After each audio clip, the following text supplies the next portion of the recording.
네, 다 같이 사도신경 하심으로 1월 10일 수요강단 시작하도록 하겠습니다. 전능하사 천지를 만드신 하나님 아버지를 내가 믿사오며 그 외아들 우리 주 예수 그리스도를 믿사오니 이는 성령으로 잉태하사 동정녀 마리아에게 나시고 본디오 빌라도에게 고난을 받으사 십자가에 못 박혀 죽으시고 장사한 지 사흘 만에 죽은 자 가운데서 다시 살아나시며 하늘에 오르사 전능하신 하나님 우편에 앉아 계시다가 저리로서 산자와 죽은 자를 심판하러 오시리라. 성령을 믿사오며 거룩한 공예와 성도가 서로 교통하는 것과 죄를 사하여 주시는 것과 몸이 다시 사는 것과 영원히 사는 것을 믿사옵나이다. 아멘.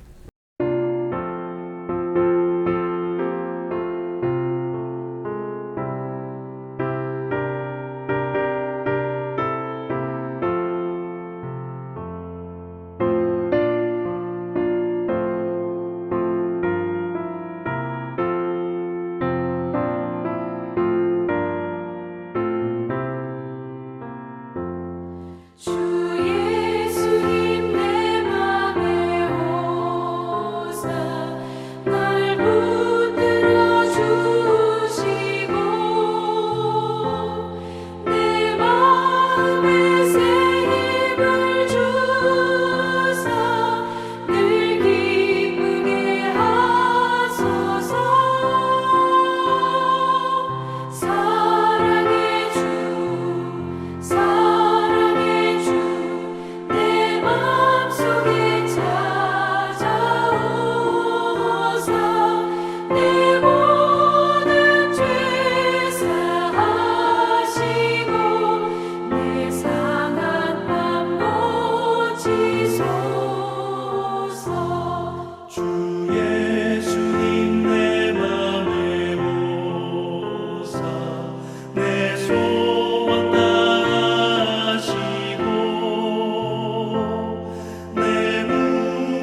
예, 기도하겠습니다.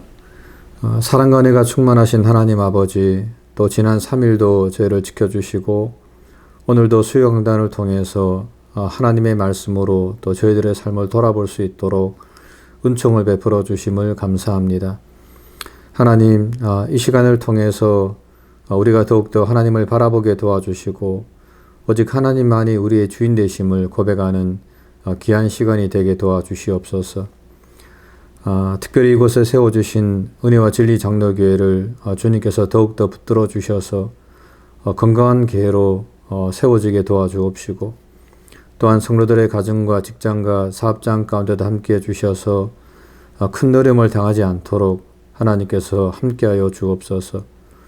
어린 자녀들 가운데도 함께해 주셔서 저들의 믿음의 자녀들로서 바르게 성장할 수 있게 하나님 도와주시고 또한 하나님 특별히 환우들을 기억하사 육신의 질병으로 인해서 저들이 큰 어려움과 고통을 당하지 않도록 하나님께서 저들에게 더 큰 은혜를 베풀어 주옵소서. 또한 하나님 지금도 선교주에서 선교를 감당하고 있는 또 많은 선교사님들이 있습니다. 하나님 저들에게 은혜를 베풀어 주시고 그 선교사의 끝까지 잘 감당할 수 있게 하나님 도와주시옵소서. 하나님 아버지, 이 시간에 시작하는 시간입니다. 하나님 마치는 시간까지 함께하여 주옵시고 이 시간을 통해서 우리가 하나님에 대해서 하나님을 더 깊이 알아갈 수 있도록 은총을 베풀어 주옵소서.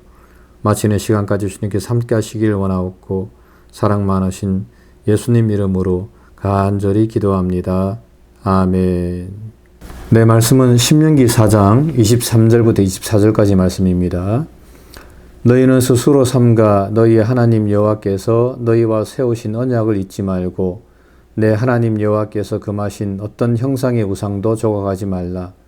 내 하나님 여호와는 소멸하는 불이시요 질투하시는 하나님이시니라. 아멘. 네, 오늘은 하나님을 아는 지식 15번째로 질투하시는 하나님에 대해서 함께 좀 우리가 공부를 해보도록 하겠습니다. 먼저 이 내용을 공부하는 목적은 하나님의 질투의 본질을 좀 이해하고 이 하나님의 질투가 오늘날 우리에게 주는 교훈이 무엇인가를 좀 함께 배우기 위함입니다. 먼저 여러분들은 하나님께서 질투하신다라고 하는 그런 말을 들으면 좀 어떤 생각이 드십니까? 좀 거북하고 좀 이상한 생각이 들지는 않습니까? 왠지 하나님과는 좀 맞지 않는 그런 단어다라는 그런 생각이 들지는 않으십니까? 하나님은 사랑이 충만하시고 은혜와 자비가 충만하신 분이신데 어떻게 그런 하나님께서 인간들처럼 질투를 하실 수 있을까라는 그런 생각을 우리는 사실 한 번쯤은 해볼 수가 있습니다. 하지만 성경은 여러 곳에서 하나님은 질투하시는 하나님이시다라고 이렇게 분명하게 좀 말씀을 하고 있습니다. 먼저 출애굽기 20장 5절에서 하나님은 모세에게 이렇게 말씀하고 있습니다. 그것들에게 절하지 말며 그것들을 섬기지 말라. 나 내 하나님 여호와는 질투하는 하나님인즉 나를 미워하는 자의 죄를 갚되 아버지로부터 아들에게로 3, 4대까지 이르게 하거니와 라고 이렇게 말씀을 하고 있습니다. 또한 출애굽기 34장 14절에서도 이렇게 말씀하고 있습니다. 너는 다른 신에게 절하지 말라. 여호와는 질투라 이름하는 질투의 하나님이시니라. 또한 신명기 4장 24절에서도 이렇게 말씀하고 있습니다. 내 하나님 여호와는 소멸하는 불이시요 질투하시는 하나님이시니라. 또한 나홈서 1장 2절에서도 이렇게 말씀하고 있습니다. 여호와는 질투하시며 보복하시는 하나님이시라. 하지만은 여러분 이러한 내용은 단지 구약에서만 나오는 그런 내용은 아닙니다. 신약에 보게 되면 동일하게 이런 내용이 나오고 있습니다. 바울은 고린도전서 10장 22절에서 고린도 교인들에게 이렇게 이야기하고 있습니다. 그러면 우리가 주를 노여워하시게 하겠느냐? 우리가 주보다 강한 자냐? 근데 이것을 이 공동번역 성경에서는 이렇게 번역하고 있습니다. 우리가 주님을 질투하게 해 두려서야 되겠습니까? 우리가 주님보다 강하단 말입니까? 라고 이렇게 번역을 하고 있습니다. 그렇습니다. 성경은 신구약 성경 전체를 통해서 하나님은 질투하시는 하나님이시다라고 이렇게 분명하게 말씀을 하고 있는 것입니다. 그렇다면 여러분, 성경에서 말씀하고 있는 이 하나님의 질투란 무슨 뜻일까요? 첫 번째로 그것은 신인 동형론적 진술이라고 이야기할 수가 있습니다. 여기서 신인동역론이라고 하는 말은 가장 쉽게 말하면은 하나님을 인간의 말로 표현한 것이다 라고 하는 그런 말입니다. 즉 실제로는 이 하나님을 인간의 말이나 단어로는 다 표현할 수가 없기 때문에 사람들은 하나님을 인간의 말로 표현하면서 하나님께서도 동일하게 인간들이 쓰는 단어를 가지고 하나님을 표현한 것이 바로 이 신인동역론이라고 이야기할 수가 있습니다. 사실 성경에는 이러한 신인동역론적 이 표현들이 참 많이 나오고 있습니다. 예를 들면은 하나님의 팔, 하나님의 손, 하나님의 손가락, 하나님께서 들으심, 하나님께서 보심, 하나님께서 냄새를 흠량하심, 하나님께서 진노하심, 하나님께서 후회하심, 하나님께서 기뻐하심 등등 수많은 신인동역론적 진술을 통해서 하나님께서 우리 인간들과 동일한 방식으로 보고 느끼고 아시는 분이라고 말씀을 하고 있습니다. 이것이 바로 성경에서 말씀하고 있는 신인동역론적 표현이라고 이야기할 수가 있습니다. 하지만 그럼에도 불구하고 우리가 여기서 꼭 기억해야 될 중요한 한 가지 사실은 그것은 비록 인간들의 말로 하나님을 표현했다 하더라도 우리는 하나님께서 우리 인간들과 동일한 성품과 생각을 가지신 분이라고 착각을 해서는 안 된다라고 하는 것입니다. 예를 들면 하나님의 진노는 사람들이 내는 분노와는 분명 차원이 다릅니다. 사람들은 자신의 이익을 위해서 혹은 악한 감정 때문에 분노할 수 있지만 하나님의 진노는 그런 종류의 진노가 아니라 죄와 악에 대해서 진노하는 거룩한 행동이라고 이야기를 할 수가 있습니다. 두 번째로 하나님의 질투란 사랑의 관계가 깨어졌을 때 그것에 대해서 정당한 복수를 하려고 하는 열심이라고 말을 할 수가 있습니다. 사실 질투에는 크게 두 가지 의미에서의 질투가 있습니다. 첫 번째는 악의적인 질투가 있습니다. 여기서 악의적인 질투란 예를 들면은 남이 나보다 더 가진 것에 대해서 질투하는 것을 말합니다. 혹은 남이 나보다 더 인정받는 것에 대해서 질투하는 것을 이야기할 수가 있습니다. 사무엘상 18장에 보게 되면 다윗이 블레셋과의 전쟁을 마치고 돌아왔을 때 그것을 본 이스라엘 여인들은 이렇게 노래합니다. 사울이 죽인 자는 천천히요 다윗은 만만히로다. 그자 그것을 들은 사울은 심히 노하면서 즉 심하게 질투하면서 그날 이후로 다윗을 주목했다라고 성경은 말씀을 하고 있습니다. 그렇습니다. 이런 것들이 바로 악의적인 질투라고 이야기할 수가 있습니다. 그러나 이 질투에는 또 다른 종류의 질투가 하나 더 있는데 그것은 제가 앞에서 말씀드린 것처럼 사랑의 관계가 깨어졌을 때 그것을 보호하고 또한 그것에 대해서 정당한 복수를 하려고 하는 그런 질투가 있다고 하는 것입니다. 그리고 이러한 질투는 지극히 정당한 질투라고 이야기할 수가 있습니다. 예를 들면은 결혼을 해서 부부가 되었음에도 불구하고 남편이나 아내가 여전히 다른 여자와 다른 남자를 사랑한다면 그 부부는 서로 심한 질투를 느낄 수밖에 없습니다. 왜냐하면은 결혼의 진수는 바로 독점성에 있기 때문에 그렇습니다. 즉 결혼하면 남편은 오직 아내만 사랑해야 하고 또한 아내는 오직 남편만 사랑을 해야만 합니다. 근데 만약에 그렇게 되지 않는다면 그 가정은 서로의 질투로 인해서 곧 깨어지고 말 것입니다. 그런데 성경은 하나님께서는 이러한 질투심으로 우리를 사랑하신다라고 말씀을 하고 있습니다. 구약 성경은 이스라엘 백성들이 맺은 하나님과의 언약을 하나님과 이스라엘 백성들 간의 결혼 관계로 좀 보고 있습니다.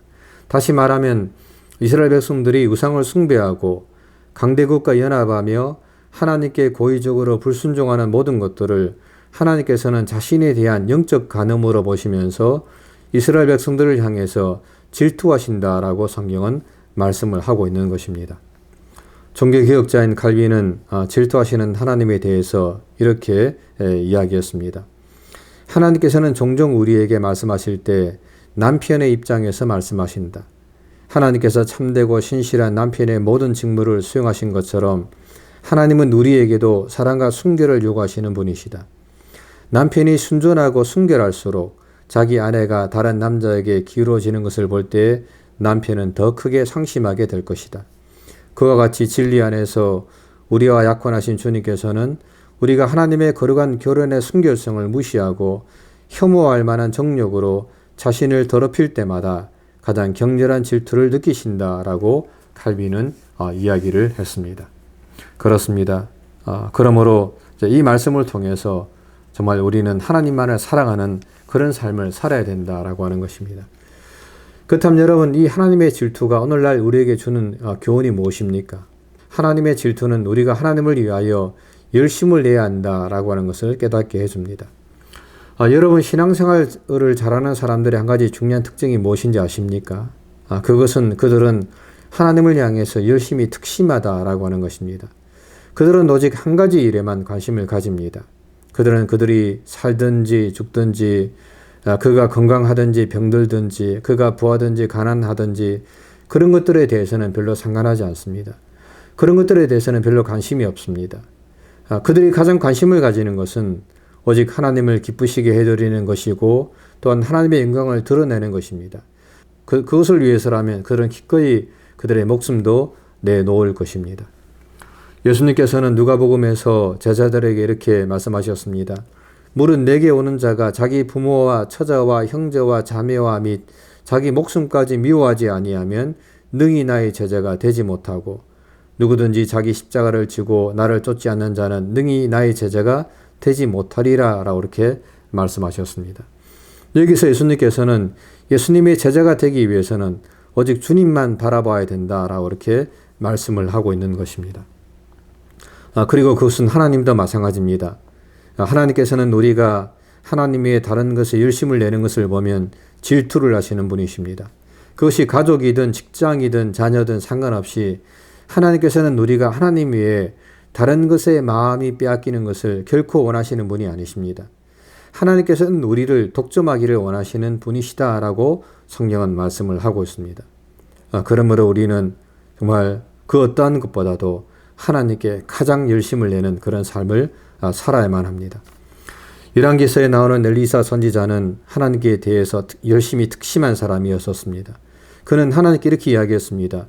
내가 만군의 하나님 여호와께 열심히 유별하오니, 여기서 유별하다는 말이 곧 특심하다고 하는 그런 말입니다.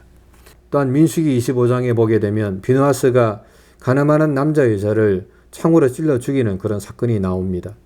그때 하나님께서는 모세에게 그 사건에 대해서 이렇게 말씀하셨습니다. 제사장 아론의 손자 엘르아살의 아들 비느하스가 내 질투심으로 질투하여 이스라엘 자손 중에서 내 노를 돌이켜서 내 질투심으로 그들을 소멸하지 않게 하였도다. 그렇습니다. 비느하스는 하나님을 향해서 열심히 특심한 사람이었었습니다. 그리고 그것은 신약 성경에 나오는 바울도 마찬가지입니다. 바울은 하나님께 대한 열심을 이렇게 고백했습니다. 나의 달려갈 길과 주 예수께 받은 사명 곧 하나님의 은혜의 복음 증거하는 일을 마치려 하면은 나의 생명을 조금 더 귀한 것으로 여기지 아니하노라. 하지만 그럼에도 불구하고 여러분, 성경에 나오는 인물들 중에서 하나님을 향해서 가장 열심히 특심했던 분은 바로 예수 그리스도이십니다. 사도 요한은 요한복음 2장에서 예수님께서 성전을 정하시는 그런 장면을 보고 이렇게 기록했습니다. 제자들이 성경 말씀에 주의 전을 사모하는 열심이 나를 삼키리라는 것을 기억하더라. 말씀을 맺습니다. 여러분, 사실 신앙생활이라고 하는 것은 우리가 대충 할 수가 없습니다. 대충 하는 신앙생활, 또 미지근하게 하는 신앙생활, 사실 그런 신앙생활은 올바른 신앙생활이라고 이야기할 수가 없습니다. 왜냐하면 그것은 결코 성경에서 말하는 그런 신앙생활이 아니기 때문에 그렇습니다. 부활한 예수님께서는 라오디게아 교회를 향해서 이렇게 말씀하셨습니다. 내가 내 행위를 아노니 내가 차지도 아니하고 뜨겁지도 아니하도다. 내가 차든지 뜨겁든지 하기를 원하노라. 내가 이것이 미지근하여 뜨겁지도 아니하고 차지도 아니하니 내 입에서 너를 토하여 버리리라 라고 이렇게 주님께서는 말씀을 하셨습니다. 그러므로 여러분, 올 한해 2024년 올 한해 우리는 최선을 다해서 믿음 생활을 해야만 합니다. 오직 하나님만을 바라보면서 질투하시는 하나님 앞에서 오직 하나님만이 우리의 삶의 모든 것이 되시고 우리의 주인 되심을 고백하면서 오직 믿음으로 살아가는 그런 삶을 우리가 살아야만 합니다. 그럴 때 하나님께서는 우리를 통해서 영광을 받으시고 또 우리의 삶을 통해 하나님을 높여드릴 수가 있는 것입니다. 올 한 해 그런 삶을 통해서 정말 질투하시는 하나님 앞에서 하나님께 영광 돌리는 우리의 삶이 되시기를 주님의 이름으로 간절히 부탁을 드립니다. 기도하겠습니다. 참 좋으신 하나님, 크신 은혜와 사랑 감사합니다. 또 하나님, 오늘 이 수요 강단을 통해서 또 질투하시는 하나님에 대해서 함께 배울 수 있도록 은혜를 베풀어 주시니 감사합니다. 하나님 바라옵기는 우리가 이 땅에서 신앙생활 하면서 그 무엇보다도, 그 어떤 것보다도 주님을 바라보고 주님을 사랑하면서 하나님께 영광 돌리는 삶을 통해 하나님의 뜻을 이 땅에서 이루어가는 저희가 될 수 있게 주님 은총을 베풀어 주시옵소서. 올 한 해 이런 삶을 통해서 온전히 하나님께만 영광 돌리는 저희가 되게 주님께서 저희를 붙들어 주시옵소서. 하나님 아버지의 크신 은혜와 사랑 감사하고 사랑 많으신 예수님 이름으로 간절히 기도합니다. 아멘. 주기도문으로 수요 강단 마치도록 하겠습니다. 하늘에 계신 우리 아버지여, 이름이 거룩히 여김을 받으시오며 나라의 임하옵시며 뜻이 하늘에서 이룬 것 같이 땅에서 이루어지리이다. 오늘날 우리에게 오늘 양식을 주옵시고 우리가 우리에게 죄 지은 자를 사해 준 것 같이 우리 죄를 사하여 주옵시고 우리를 시험에 들게 하지 마옵시고 다만 악에서 구하옵소서. 대개 나라와 근사 영광이 아버지께 영원히 싸움나이다. 아멘.